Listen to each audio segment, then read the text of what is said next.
16 سال کی عمر میں میں بیکاری کے ساتھ بھاگ گئی تھی۔ وہ مجھے اپنی بستی میں لے گیا تھا اور وہاں ان کے سردار نے مجھے اپنے خیمے میں بلایا اور پھر میرے ساتھ۔ میرا نام مناہل ہے۔ میری عمر اس وقت 16 سال ہے۔ میں بہت ہی خوبصورت تھی۔ یہ بات آج سے قریب 5 سال پہلے کی ہے، جب میں ابھی جوانی کی سیڑھیاں چڑھنی شروع ہوئی تھی۔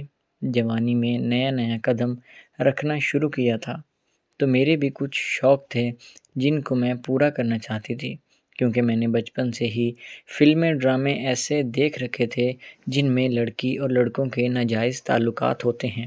گھر والوں سے چوری چھپے وہ ایسی حرکتیں کرتے ہیں جو کہ مناسب نہیں ہوتی۔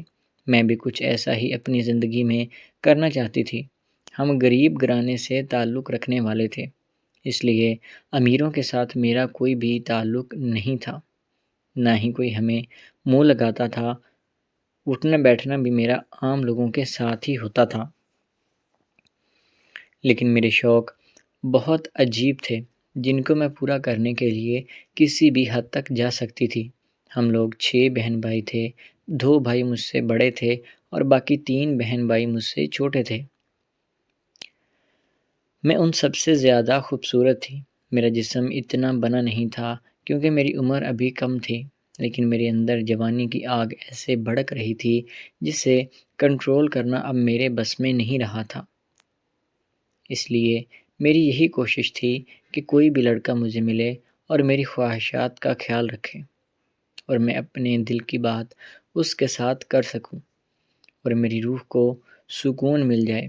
جوانی اتنی ظالم ہوتی ہے، مجھے کچھ پتہ ہی نہیں تھا کہ جو ساری حدیں پار کرنے پر بھی مجبور کر دے گی۔ میں نے ایسا کبھی بھی نہیں سوچا تھا۔ اب ہوا دراصل یوں تھا کہ ایک مانگنے والا بھکاری ہمارے گھر اکثر کھانا لینے کے لیے آتا تھا۔ اس کی عمر کوئی 18-20 سال ہوگی۔ وہ شادی شدہ تھا۔ اس کے شادی کو ابھی 2 ہفتے ہی ہوئے تھے۔ وہ کوئی زیادہ خوبصورت بھی نہیں تھا، بس اس کا بات کرنے کا، ہنسنے کا انداز ایسا تھا کہ میں موم ہو گئی۔ اس کی میرے بھائی کے ساتھ بھی سلام دعا تھی۔ جب ہماری آپس میں بات چیت شروع ہوئی تو وہ بھائی کے ساتھ ملنے کے بہانے اکثر ہمارے گھر میں آ جایا کرتا تھا، اور بھائی جو کام کر رہا ہوتا تھا تو اس کے ساتھ وہ مدد کروا دیا کرتا تھا۔ اب دکھنے میں تو بھائی کے ساتھ ملنے کے لیے آتا تھا، لیکن وہ آتا تھا میرے لیے، میرا دیدار کرنے اور میرے حسن کے مزے لینے میں۔ میں بھی اس بات سے بہت خوش ہوتی تھی، حالانکہ گھر والوں نے کافی چیزیں محسوس بھی کی تھی، لیکن پھر انہوں نے بھی یہ کہہ کر ٹال دیا تھا کہ کوئی مسئلہ نہیں ہے، بچے ہیں، خود ہی سنبھل جائیں گے۔ لیکن انہیں کیا پتہ تھا کہ میں جو گل کھلانے والی ہوں وہ ان سب کو کہیں منہ دکھانے کے لائق بھی نہیں چھوڑے گا۔ بات کچھ یوں تھی کہ ہماری موبائل پر بات چیت ہونا شروع ہو گئی تھی۔ بات چیت سے چیزیں تھوڑی آگے بھی نکل گئی تھیں۔ ہماری ویڈیو کال پر بات ہونے لگی تھی۔ میں نے اپنا سارا کچھ اس کے سامنے واضح کرنا شروع کر دیا تھا۔ میں کسی بھی چیز کی پابند نہیں رکھتی تھی۔ وہ جب چاہتا، جو چیز چاہتا، میں اس کے لیے حاضر کرنے لگی تھی۔ اب وہ بیکاری تھا اور میں اس سے شادی کرنا چاہتی تھی۔ شادی کہیں یہ اپنی آگ بجھانا چاہتی تھی۔ مجھے آج تک وہ سمجھ میں نہیں آیا۔ میں بس تعلق قائم کرنا چاہتی تھی۔ اس لیے ہم نے فیصلہ کر لیا تھا کہ گھر میں سے بھاگ کر جانا ہی بہتر رہے گا۔ اس کے علاوہ اور کوئی بھی چارہ نہیں ہے۔ تو میں نے فیصلہ کر لیا تھا کہ اب مجھے اپنی زندگی کو خوشیاں پانے کے لیے یہ قدم تو اٹھانا ہی پڑے گا۔ مجھے بہت زیادہ ڈر بھی لگ رہا تھا، لیکن عشق کا جنون اس حد تک بڑھ گیا تھا کہ مجھے اپنی جان کی پرواہ بھی نہیں رہی تھی۔ میں نے اپنے چھوٹے بہن بھائیوں کو دھوکے سے کہیں اور بھیج دیا تھا اور خود راتوں رات اس کے ساتھ چلی گئی تھی۔ جب تک گھر والوں کو پتہ چلا تو میں بہت آگے نکل چکی تھی اور ہمارا نکاح بھی ہو گیا تھا۔ نکاح سے پہلے اس نے 2-3 راتیں میرے ساتھ گزاری تھی جن کو میں آج تک نہیں بھول پائی۔ اس کے بعد ہمارا نکاح ہو گیا۔ ہفتہ ڈیڑھ ہفتہ اسی صورتحال میں گزر گیا کہ گھر والے ہمیں ڈھونڈنے کے لیے تگ و دو میں لگے ہوئے تھے اور ہمارا کہیں بھی سراغ نہیں مل رہا تھا۔ اس بیکاری کے گھر والے بھی اپنی جگہ چھوڑ کر بھاگ گئے تھے جہاں پر وہ لوگ رہتے تھے۔ وہ اپنے قبیلے کے سردار کے پاس مجھے لے کر چلا گیا تھا اور اس کے قبیلے میں جانے کے بعد میرے ساتھ جو ہوا وہ میں آپ کو بتا بھی نہیں سکتی۔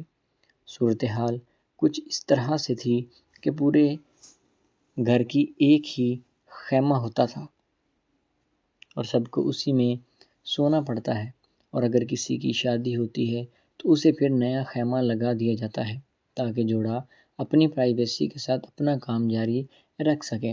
ہم نے بھاگ کر شادی کی تھی، اس لیے قبیلے والوں کو ابھی اندازہ ہی نہیں تھا، اس لیے ہمارا نیا خیمہ بھی تیار نہیں ہوا تھا، اس لیے ہمیں اپنی اسی مین خیمے میں ہی رہنا پڑا تھا، اور ہمارے اندر اس قدر آگ بھڑک رہی تھی کہ پتہ ہی نہیں چلا کہ باقی سب لوگ سو رہے ہوتے تھے اور ہم جاگ رہے ہوتے تھے۔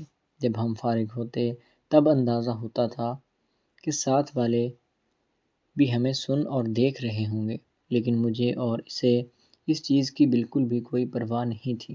2 ہفتوں کے بعد ہمارا خیمہ تیار ہو گیا تھا۔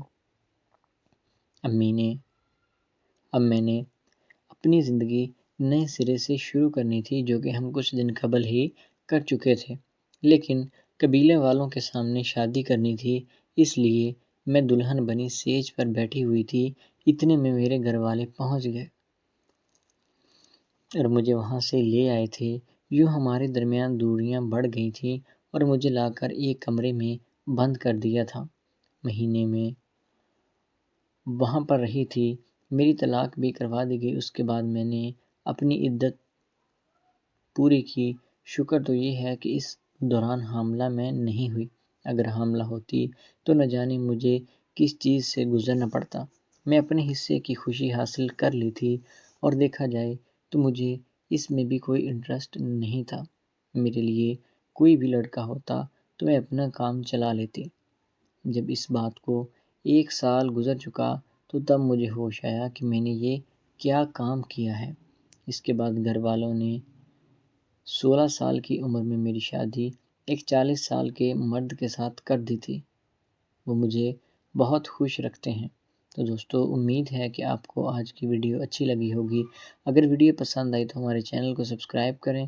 ملتے ہیں اگلی ویڈیو میں، تب تک کے لیے اللہ حافظ۔